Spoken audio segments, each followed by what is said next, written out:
حضرت زکریا علیہ الصلوۃ والسلام تزوی ورکو حضرت یحیی علیہ الصلوۃ والسلام ته دا شو دا یحیی علیہ الصلوۃ والسلام یو څو صفات الله رب العزت دلته ذکر کړی دي. یو صفت داو چې دا سرداری صفات پکې سرداری صفات پکې بل دا چې الله رب العزت دته په ماشوموالي کې نبوت ورکړو. نور انبیاء تبا سلوخ کال بعد نبوت ملاوي. دا حضرت یحیی علیہ السلام صفت دا ده چې دته الله رب العزت ماشوموالي کې نبوت ورکړو. دا د یو امتیازي حیثیت وو. دغه شانتي یو بل صفت الله رب العزت ذکر کړی دی چې د حصور مطلب دا دی چې دبا په خپل نفس باندې په خپل خواهشاتو باندې قابو او کنټرول ساتل. ډیر زیات قابو طاقت او قوت الله رب العزت دل ورکړو دا په خپل خواهشاتو باندې ساتل. مطلب دا دی چې نکاح وعده دنه وکړي نه د کولو. نو دا یو صفت الله رب العزت چې په قرآن مجید کې ذکر کړی. اندري آیات مبارکه نه خدا معلومیږي چې دا نکاح نه کول خپل خواهشاتو باندې کنټرول ساتل او نکاح نه کول دا یو صفت دی. آیت نه خدا معلومه شو. حالانکه احادیث مبارکونه خدا معلومیږي چې رسول الله صلی الله علیه وسلم د نکاح ډیر زیات ترغیب ورکړي ډیر فضیلت بیان کړي دي.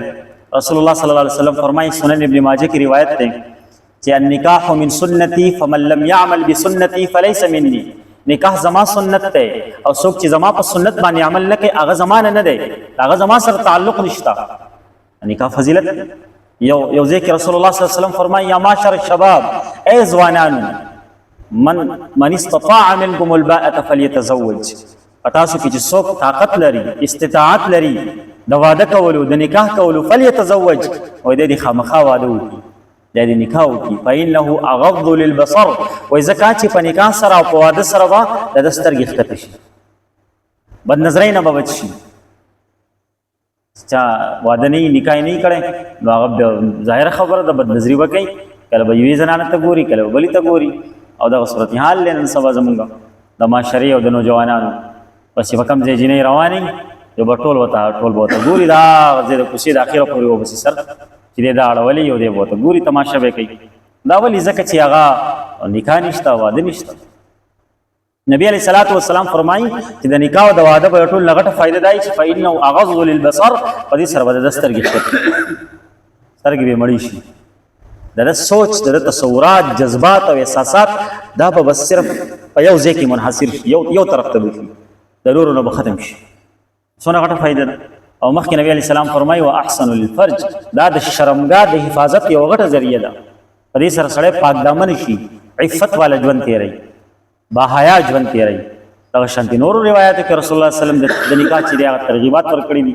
یو روایت کې نبی علیه الصلاۃ والسلام فرمایي چې درې کسان داسې دي چې الله باندې حق دی چې د هغې مدد وکړي. نو پای کې یو دی الناکح الذي یرید العفاف هغه نکاح کوونکی چې هغه په دې نیت او اراده باندې نکاح کوي چې الله د نکاح کول غواړم واده کول غواړم چې زما ژوند پاک دامن شي او الله به دې سړي خامخا مدد کوي. نو دا د نکاح په سلسله کې رسول الله صلی الله علیه وسلم دومره ترغیبات ورکړي دي د نکاح د کولو دونه ترغیبات ورکړي دي.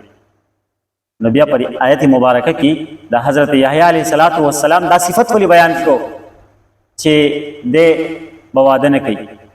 ولې صفت بیان سوال پیدا کیږي کنه. دا غي جواب دا دی چې ګوره حضرت یحیی علیه السلام ته الله یو داسې قوت او طاقت او کنټرول ورکړو په خپل نفس باندې په خپل خواهشاتو باندې چې داغه په خپل نفس او خواهشاتو مکمل طور باندې کنټرول قابو پیوا او الله رب العزت په عبادت کې د الله یعنی د الله رب العزت سره مینه محبت او تقوا او زهد دا ولدون الله رب العزت ورکړي وو چې هغه د الله په عبادت کې دومره زیات مشغوله وو چې دې طرف ته اړ توجه نه و. صحیح ده. نکاح طرف ته واده طرف ته د بچو پرورش طرف ته دې طرف ته اړ توجه نه و. هغه د الله په عبادت کې داسې مشغوله وو. داسې یو عجیبه غونته کیفیت و دا. نو که بالفرض د داسې کیفیت د چایي نو بس ټیک تا غدي بیا واده نه کوي هغه دې نکاح نه کوي. ظاهره خبره دا پیغمبر د یحیی علیه السلام لا الله دا قوت طاقت ورکړي او نور د عام انسانانو خدا صورتحال نه دا غي نه علاوه د یحیی علیه السلام نه علاوه چې څومره انبیا دي ټول چې هغه نکاح کړي دا واده کړي دي. صحیح ده کنه. نو دا یعنی دوه قسمه حالات شو، دوه صورتحال هم ته مخې ته راغله. یو د یحیی علیه السلام چې د هغې زهد تقوا دومره زیاته وه چې د الله په عبادت کې دومره مشغوله و چې نکاح او بچو او ښځې ته هغه اړو د سره جوړ نه و، دونه مشغوله و هلته.